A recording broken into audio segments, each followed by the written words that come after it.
आज नया एफआईआर कर दिए SIT मामले में और एक शख्स को और गिरफ्तार किए। क्या जब से SIT बनी है, महाराष्ट्र हुकूमत ने बनाई, कई लोग जेल में हैं, कई हमारी माँ बहनें जेल में हैं। 2 CR में अभी 138 नंबर का नया CR आज SIT तहसीलदार फिरियादी बने हैं और 5 लोगों को उसमें आरोपी बनाया गया है और तहसीलदार ने उनके नाम की फिरियाद दी है। वो नाम मुझे अभी नहीं बता पाए, लेकिन इतना ज़रूर कहा उन्होंने कि 138 नंबर की एक नया CR यानी तीसरा CR उन्होंने दर्ज कर लिया है, दाखिल कर लिया है। और अभी एक व्यक्ति को लाया गया है, उससे इंक्वायरी चल रही है। अभी तक उनको कोई अरेस्ट नहीं बताया गया है। बहरहाल इंक्वायरी करे पुलिस, हमारा उसके अंदर कोई रुकावट नहीं है, लेकिन बिला वजह किसी के दबाव के अंदर किसी को अरेस्ट ना करे, इसीलिए आज मैं छावनी पुलिस स्टेशन में आया था। IO साहब से मेरी मुलाकात हुई है और अभी बोले इंक्वायरी चल रही है, लेकिन तीसरा CR इन्होंने दर्ज कर लिया है। असल में मैं मालेगांव शहर की बार एसोसिएशन, जो एडुकेट लोगों का बार एसोसिएशन है मालेगांव शहर का, या जुडिशियल डिपार्टमेंट कोर्ट का, मैं आपके चैनल के माध्यम से ये अपील करना चाहता हूं कि SIT जिस मकसद से बनाई गई थी कि बांग्लादेशी रोहिंग्या मालेगांव में है, उनको ढूंढना है, 2 चार्जशीट दाखिल हो गई। कहीं भी एक भी रोहिंग्या, एक भी बांग्लादेशी नहीं मिला, लेकिन SIT के सरकारी वकील हीरे साहब मालेगांव शहर की कोर्ट की दिशा भूल कर रहे हैं, मिसगाइड कर रहे हैं मालेगांव कोर्ट को, और मालेगांव शहर के मुसलमानों को बदनाम करने का काम कर रहे हैं। मेरा एकदम साफ तौर पर बोलना है। चार्जशीट में अगर वो बात नहीं है, बांग्लादेशी नहीं मिला, रोहिंग्या नहीं मिला, उसके बावजूद भी जानबूझकर कोर्ट के अंदर खड़े रहकर कोर्ट को मिसगाइड करने का काम किया जा रहा है, ये कहीं ना कहीं रुकना चाहिए। मेरिट के ऊपर बात होना चाहिए, मेरिट पर।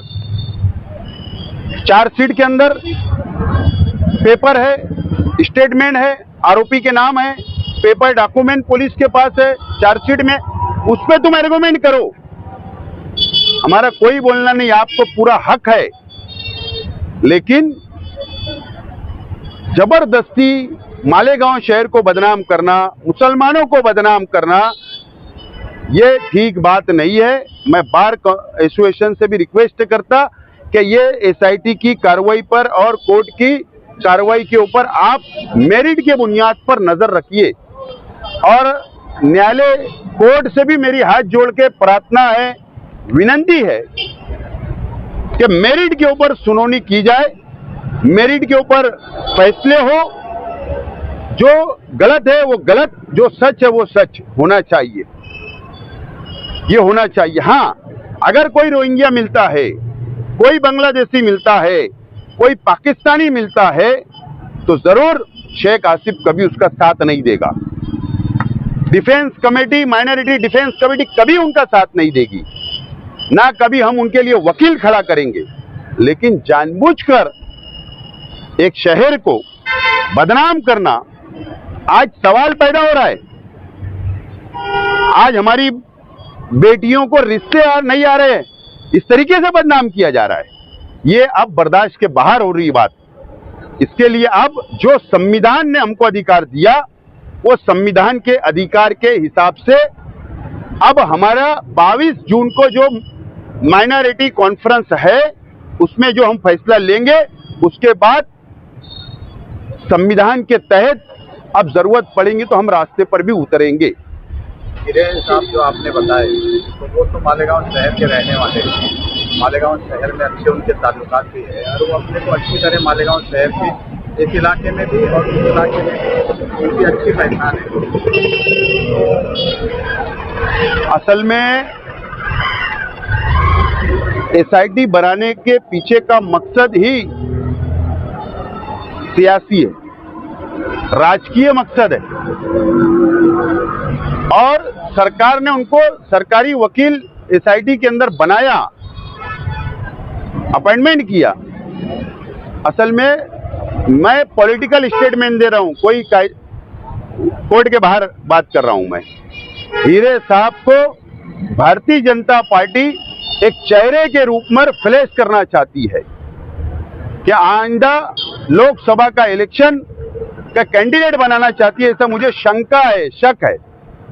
इसके लिए वो ना शहर के विचारधारा को देख रहे, शहर को जानते हैं, पहचानते हैं, वो सब जानते हैं, उसके बावजूद भी सिर्फ राजनीति के लिए इस तरीके का स्टेटमेंट वो करते हैं। 5 लोगों पर एफआईआर हो गई है। तहसीलदार साहब ने 5 लोगों के नाम की एफआईआर दर्ज कर ली है, मुझे नाम नहीं बताए, लेकिन सीआर नंबर जरूर मुझे दिया गया है। 138 के सीआर नंबर में 5 लोगों को नाम दर्ज कर लिए गए हैं जो फिरियादी तहसीलदार मालेगांव है।